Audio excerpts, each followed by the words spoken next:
কারো ক্ষেত্রে automatically office থেকে কল এসে সেই ক্ষেত্রে কিন্তু আপনার সিম থেকে টাকা কেটে নিয়ে যায়। এই সার্ভিসগুলো কিভাবে অফ করবেন? অফ করার জন্য শুধুমাত্র আপনার একটি কোডই যথেষ্ট। সেই কোডটি হচ্ছে আমি আপনাদেরকে দেখিয়ে দিচ্ছি। যেকোনো সিমে এই কোডটি দিয়ে ডায়াল করলে সাথে সকল ধরনের সার্ভিস কিন্তু অফ হয়ে যাবে। তো চলুন এইখান থেকে আমি আপনাদেরকে দেখিয়ে দিচ্ছি। ডায়াল প্যাডে এসে এইখানে লিখে দিবেন, অর্থাৎ এখানে টাইপ করবেন ##002#।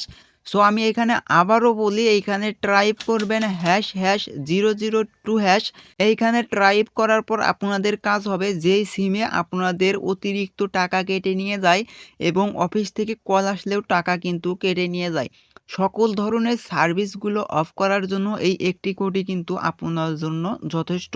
সো এইখান থেকে আমি যখনই এখানে ##002# লিখে দিয়েছি, অর্থাৎ এইখানে টাইপ করেছি, এরপর যদি আমি এইখান থেকে এইখানে সেন্ড করি, অর্থাৎ সিমে যদি এখানে ক্লিক করি, তাহলে কিন্তু এইখানে আমাদেরকে একটি নোটিফিকেশন আসবে। দেখতেই পাচ্ছেন এইখানে যখনই আমরা কোডটা লিখে সেন্ড করে দিয়েছি এবং বাংলা লিঙ্ক মেসেজ দিয়েছে কল ফরওয়ার্ডিং সাকসেসফুল, অর্থাৎ এইখানে কিন্তু আমাদের সকল ধরনের সার্ভিসগুলো অফ করে দিয়েছে। এইখান থেকে কিন্তু ১-২ মিনিটও আপনাদেরকে ওয়েট করতে হবে, অর্থাৎ সকল সার্ভিসগুলো অফ করে দিয়ে তারপরে আপনার কাছে নোটিফিকেশন এবং মেসেজের মাধ্যমে জানিয়ে দিবে। এখানে দেখতেই পাচ্ছেন প্রমাণ সহকারে কিন্তু দেখিয়ে দিলাম। তো এই ভিডিওটি এই পর্যন্তই শেষ। ভিডিওটি কেমন লাগলো অবশ্যই কমেন্ট করে জানাবেন।